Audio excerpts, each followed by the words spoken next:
Jake Morrison looked at the clock on the wall. It was almost 11 at night.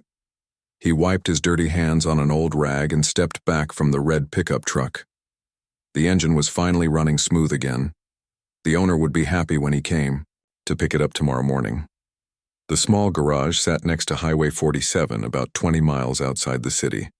Most people drove past without stopping. Jake liked it that way. He could work in peace without too many customers bothering him. The pay was not great, but it was enough to cover his rent and help his mother with her medical bills. Jake heard sirens getting louder. They were coming his way. He walked to the front door and looked out. An ambulance was speeding down the highway with its lights flashing bright red and blue. Suddenly, the ambulance started slowing down. White smoke was coming from under the hood. The vehicle pulled into Jake's parking lot and stopped. The engine made loud banging sounds before it went quiet. Two paramedics jumped out quickly. A woman with short brown hair ran to Jake. Her uniform had a name tag that said, Lisa Carter. Behind her was a man named Pete Williams. Both looked very worried. "We need help right now," Lisa said. Her voice was shaking. "Our engine is broken and we have a patient inside who is dying. He needs to get to the hospital in the next 20 minutes or he will not make it." Jake looked at the ambulance. More white smoke was coming from the front. He could hear machines beeping inside the vehicle. Someone was in real trouble. "What happened to the engine?" Jake asked. "The temperature gauge went all the way up about 5 minutes ago," Pete said. "Then we heard a loud pop and all this smoke started coming out. The engine just died on us." Jake knew this was bad news. An overheated engine usually meant the cooling system had failed. Without coolant, the engine would get so hot that it would stop working completely. Fixing it the right way would take hours. "Let me take a look," Jake said. He grabbed his flashlight and opened the hood of the ambulance. The engine was very hot. Steam was still rising from different parts. Jake could see that one of the coolant hoses had burst. All the coolant had leaked out onto the ground. The water pump was also making strange noises. "How bad is it?" Lisa asked. She kept looking back at the ambulance where her patient was waiting. Jake thought for a moment. His boss, Ron Fletcher, had very strict rules about working on emergency vehicles. The garage was not certified to repair ambulances or fire trucks. If something went wrong, the company could get in big trouble. Jake could lose his job. But then he heard the patient's heart monitor beeping faster inside the ambulance. Through the back window, he could see an older man lying on a stretcher. His face was very pale. The machines around him were making urgent sounds. "I can fix it," Jake said. "But it will not be a perfect repair. I can get you to the hospital, but you will need to have it fixed properly later." "Just do whatever you can," Pete said. "This man is going to die if we do not move soon." Jake ran to his toolbox and grabbed everything he needed. He also took a large bottle of water and some spare hose from his supply room. His plan was to bypass the broken parts and create a temporary cooling system. He worked as fast as he could. First, he cut out the burst hose and replaced it with a shorter piece. Then he connected the new hose directly to the radiator, skipping the damaged water pump. It was not the right way to do it, but it would work for a short time. While Jake worked, Lisa and Pete stayed with their patient. Jake could hear them talking to the man, trying to keep him awake. The heart monitor kept beeping in an irregular pattern. "Come on, stay with us," Lisa was saying. "We are almost ready to go." Jake poured water into the radiator and started the engine. It ran rough at first, but then smoothed out. The temperature gauge showed it was staying cool. The temporary fix was working. "Try it now," Jake called out. Pete got behind the wheel and pressed the gas pedal. The ambulance moved forward without any problems. The engine sounded much better than before. "This is great," Pete said. "How long will this repair last?" "Maybe 30 minutes if you are lucky," Jake said. "Drive straight to the hospital and do not stop for anything. When you get there, call a real ambulance mechanic right away." Lisa shook Jake's hand. "Thank you so much. You just saved this man's life." "What do we owe you?" Pete asked. "Nothing," Jake said. "Just get him to the hospital." The paramedics got back in the ambulance and drove away quickly. Their sirens started up again as they pulled onto the highway. Jake watched their lights disappear into the darkness. He went back inside his garage and finished cleaning up his tools. He felt good about what he had done. Someone was alive tonight, because he had been willing to help. That had to count for something. Jake locked up the garage and walked to his old car. Tomorrow would be another day of fixing broken engines and changing oil. He had no idea that his life was about to change, forever, because of what he had just done. Jake arrived at work the next morning feeling tired but good about what he had done. He had stayed up late thinking about the ambulance and wondering if the patient had made it to the hospital alive. The temporary repair he made was risky, but it was the only choice he had. He unlocked the garage door and turned on the lights. The red pickup truck was still there, waiting for its owner to pick it up. Jake made a pot of coffee and started getting ready for another day of work. At 8:30, his coworker Danny Rodriguez arrived. Danny was a young guy who had been working at the garage for 2 years. He was learning fast, and Jake liked teaching him new things. "Morning, Jake," Danny said. "I heard sirens last night around 11. Was that near here?" "Yeah, an ambulance broke down right in our parking lot," Jake said. "I helped them get it running again." Danny looked surprised. "You worked on an ambulance? Does Ron know about that?" Before Jake could answer, they heard a car door slam outside. Through the window, Jake saw Ron Fletcher getting out of his black sedan. Ron was the owner of the garage, and he looked very angry. His face was red, and he was walking fast toward the front door. Ron burst through the door without knocking. He was holding a piece of paper in his hand and shaking it at Jake. "What the hell did you do last night, Morrison?" Ron shouted. Jake stayed calm. "I helped an ambulance that broke down. They had a dying patient inside." "You had no right to touch that vehicle," Ron said. His voice was getting louder. "I just got off the phone with the ambulance company. They filed a report about an unauthorized repair performed by one of my mechanics." Danny stepped back and pretended to work on a car engine. He did not want to get involved in this argument. "The patient was dying, Ron," Jake said. "They needed help right away." "I do not care if the president himself was in that ambulance," Ron said. "We are not certified to work on emergency vehicles. Do you know what kind of trouble you could have caused? What if your repair had failed while they were driving? What if someone got hurt?" Jake tried to explain. "The repair worked fine. They made it to the hospital." "That is not the point," Ron said. He was pacing back and forth now. "We have rules for a reason. The company that owns this garage has very strict policies about this kind of thing. They could shut us down for what you did." Ron pulled out his cell phone and made a call. Jake could hear him talking to someone at the main office. Ron kept saying things like liability issues and insurance problems and terminate immediately. After 5 minutes, Ron hung up the phone.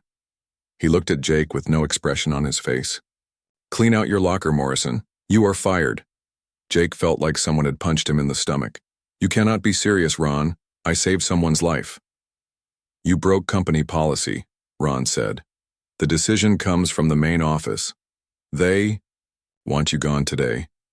Danny stopped working and looked over at them. He could not believe what he was hearing. "This is wrong, Ron," Danny said quietly. Jake did the right thing. "Nobody asked you, Rodriguez," Ron snapped. "Get back to work before you join him." Jake walked to his locker in the back of the garage. 8 years of work was about to end because he helped someone in an emergency.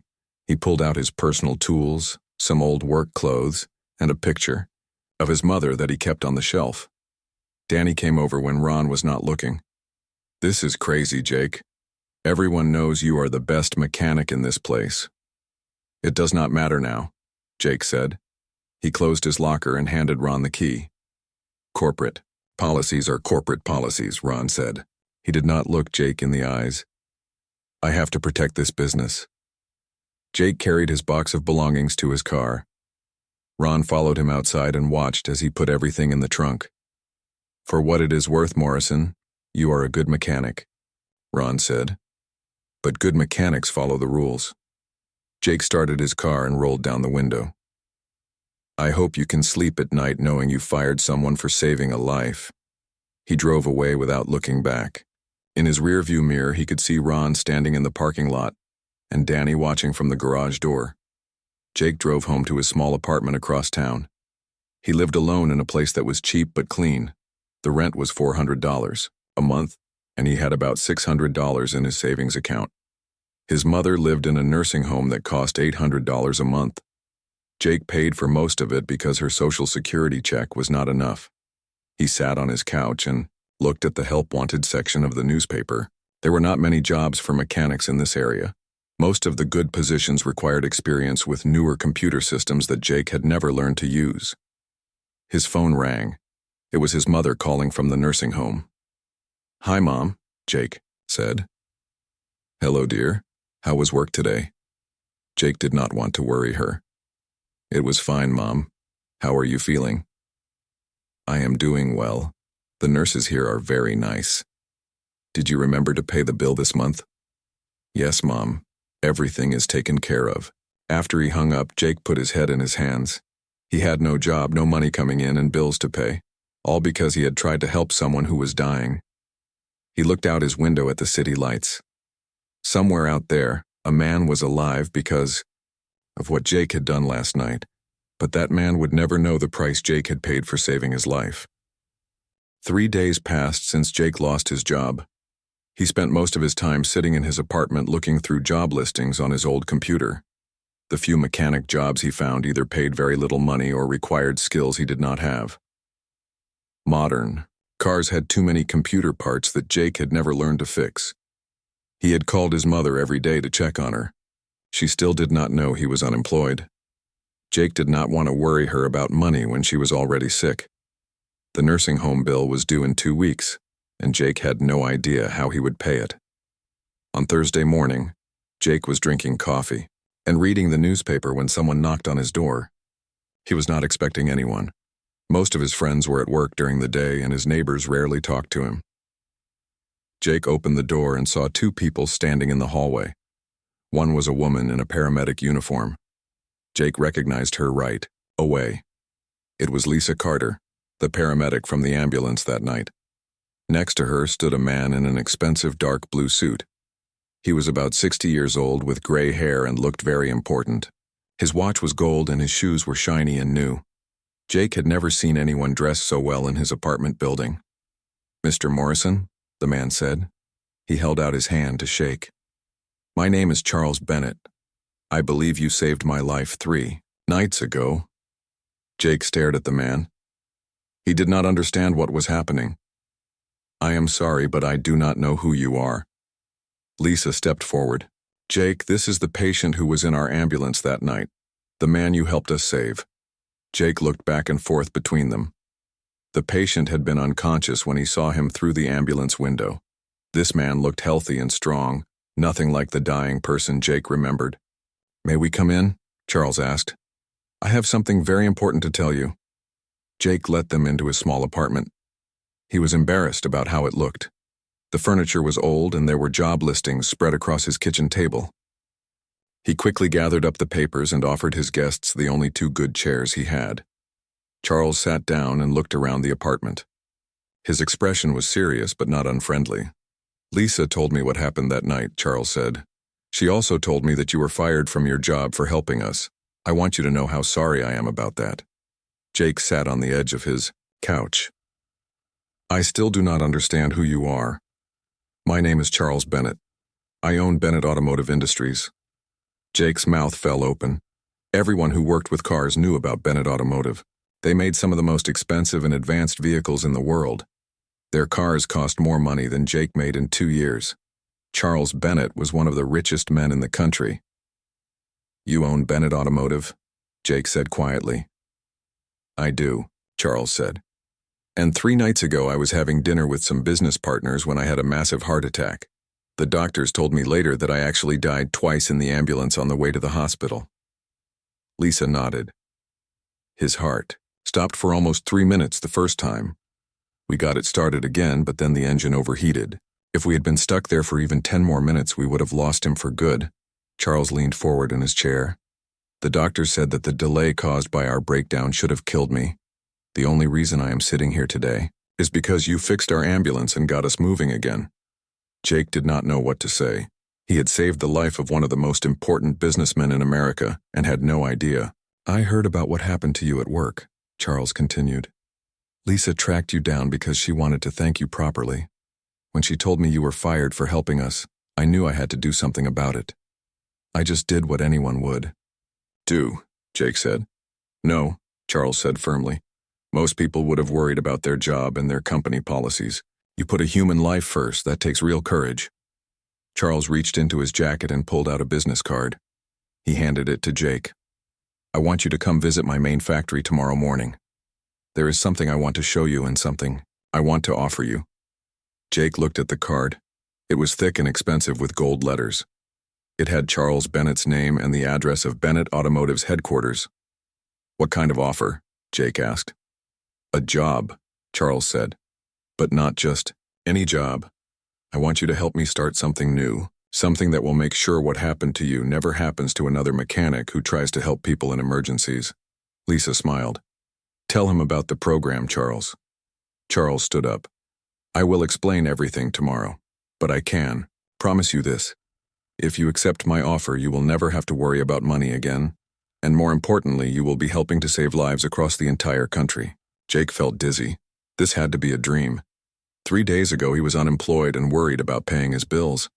Now the owner of one of the biggest car companies in America was offering him a job. I do not understand why you would want to help me, Jake said. Charles walked to the door.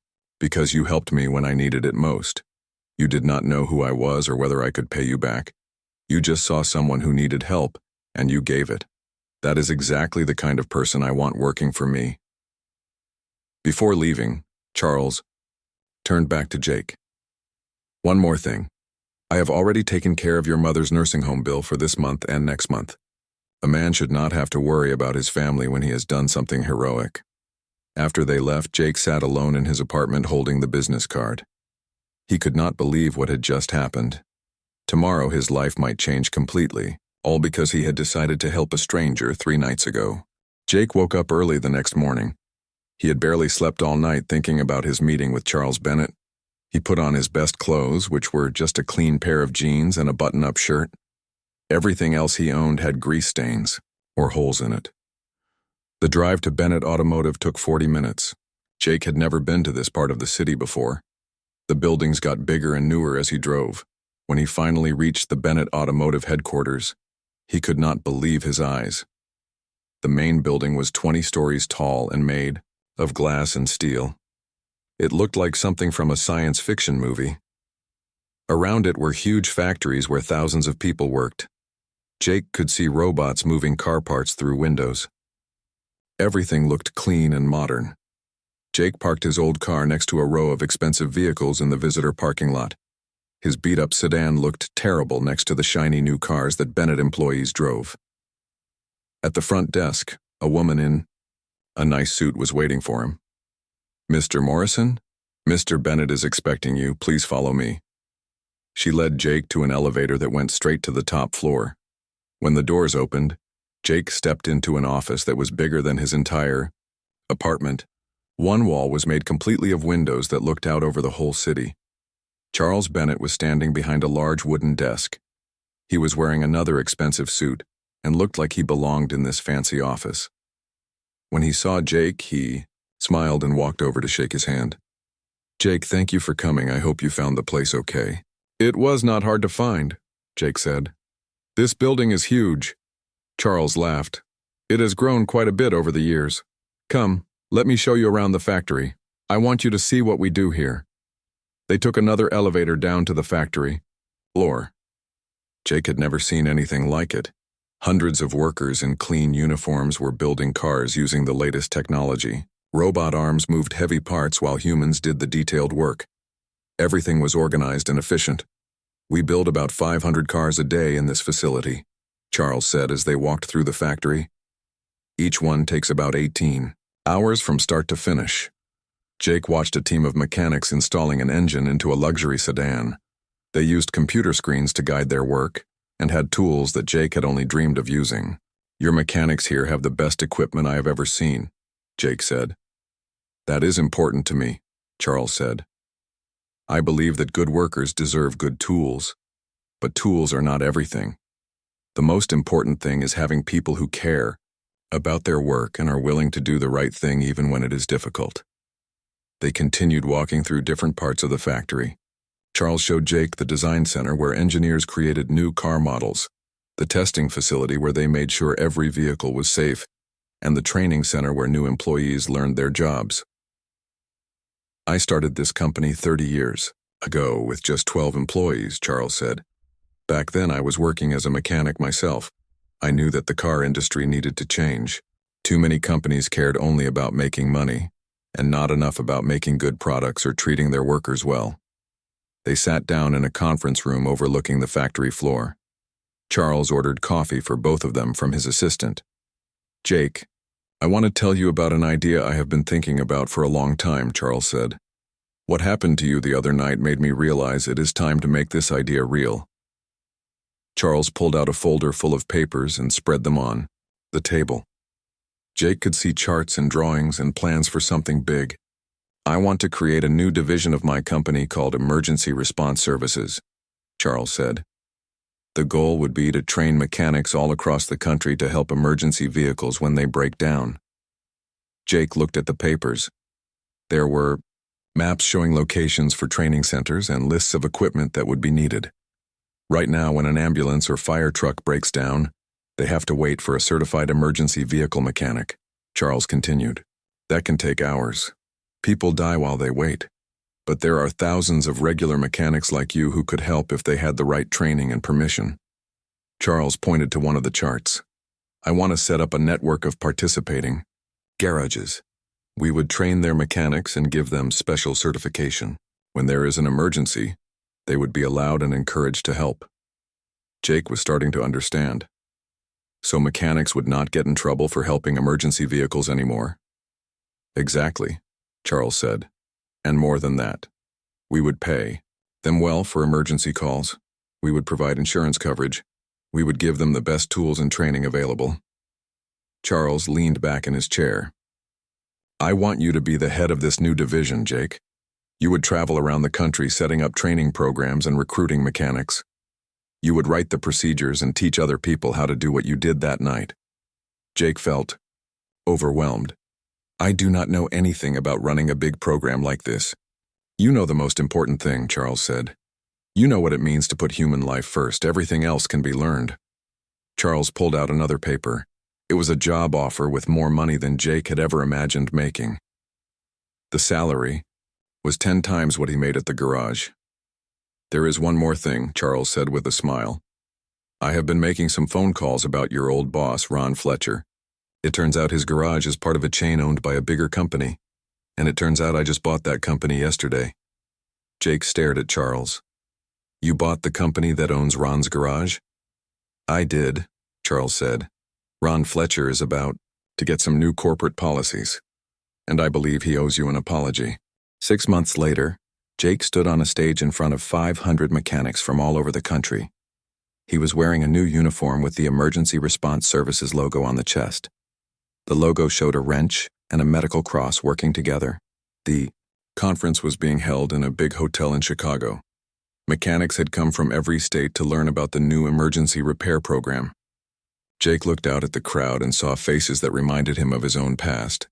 These were working people who understood what it meant to help others. Good morning, everyone, Jake said into the microphone. 6 months ago, I was just like all of you. I worked in a small garage fixing cars and trying to make an honest living. I never thought I would be standing here today. The audience was quiet and listening carefully. Jake had given this speech many times now, but it still felt important every time. I want to tell you about a night that changed my life, Jake continued. It was the night I learned that doing the right thing can sometimes get you in trouble, but it can also lead to amazing opportunities. Jake told them about the broken ambulance and the dying patient. He explained how he had risked his job to make the repair and how he had been fired the next day. Many of the mechanics in the audience nodded their heads. They had all faced similar choices in their work. The patient in that ambulance was Charles Bennett, the owner of Bennett Automotive, Jake said. He lived because we got him to the hospital in time, but I lost my job because my boss said I broke company policy. A mechanic in the front row raised his hand. What happened to your old boss? Jake smiled. That is a good question. Let me tell you about that. 2 weeks after Jake started his new job, He had driven back to his old garage. Ron Fletcher was standing outside looking confused and upset. He was holding a letter from the new corporate owners. "Jake?" Ron had said when he saw him. "What are you doing here, and why are you dressed like that?" Jake was wearing his new Emergency Response Services uniform and driving a company truck full of the latest repair equipment. "I came to deliver some new policies from your new owners," Jake had said. He handed Ron a thick folder of papers. The new policies were clear. Any mechanic who helped an emergency vehicle would be rewarded, not punished. The company would pay for special training and provide insurance coverage. Emergency repairs were now encouraged at all locations. Ron had read through the papers with his mouth open. "Bennett Automotive bought our whole company?" "They did," Jake had said. "And I work for them now. I run their emergency response division." Ron had looked embarrassed and sorry. "Jake, I need to apologize to you. I was wrong to fire you. I was just following orders from corporate, but that does not make it right." "I know you were just doing your job, Ron," Jake had said. "But now you have new orders. I hope you will follow these ones too." Back at the conference, Jake continued his story. "The program we are starting today has already saved 43 lives in 6 months. We have trained over 800 mechanics like yourselves. We have partner garages in all 50 states now." The audience clapped loudly. They were excited to be part of something that could make a real difference. Jake explained how the program worked. Participating mechanics would get special certification and equipment. When emergency vehicles broke down, they could respond immediately. The program would pay them well for emergency calls and provide full insurance coverage. "You will never have to choose between doing the right thing and keeping your job," Jake said. "This program makes sure that helping people is always the right choice." After his speech, Jake met with individual mechanics who wanted to join the program. A woman from Texas told him about an ambulance that had broken down outside her garage last month. She had wanted to help, but was afraid of getting fired. "Now I can help," she said. "Thank you for making this possible." A young mechanic from Florida said he had always dreamed of using his skills to save lives. "This program lets me be a mechanic and a hero at the same time." That evening, Jake called his mother from his hotel room. She was doing much better now that she could afford the best medical care. Jake had moved her to a nicer nursing home where she was happy and comfortable. "I am so proud of you, son," she said. "You are helping people all over the country now." "I am just doing what you taught me, Mom," Jake said. "You always told me to help others when I could." The next day, Jake flew back to Bennett Automotive headquarters. Charles Bennett was waiting for him with good news. The Emergency Response Program had just received approval from the federal government to train mechanics for military and government vehicles too. "We are going to expand this program to every corner of the country," Charles said.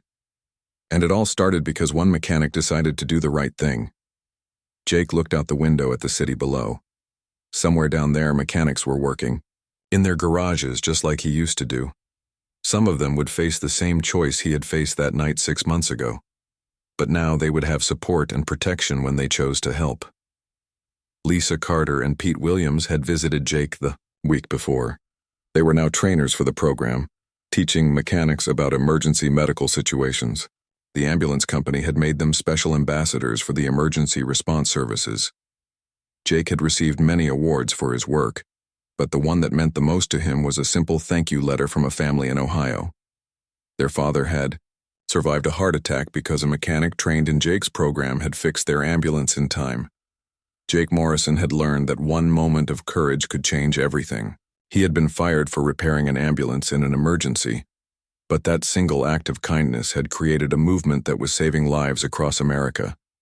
The mechanic who had once worried about paying his bills was now the leader of a program that proved human compassion could overcome any corporate policy. Every day, Jake remembered that night on Highway 47 when he had chosen to help a stranger. It had cost him his job, but given him a purpose that was bigger than anything he had ever imagined.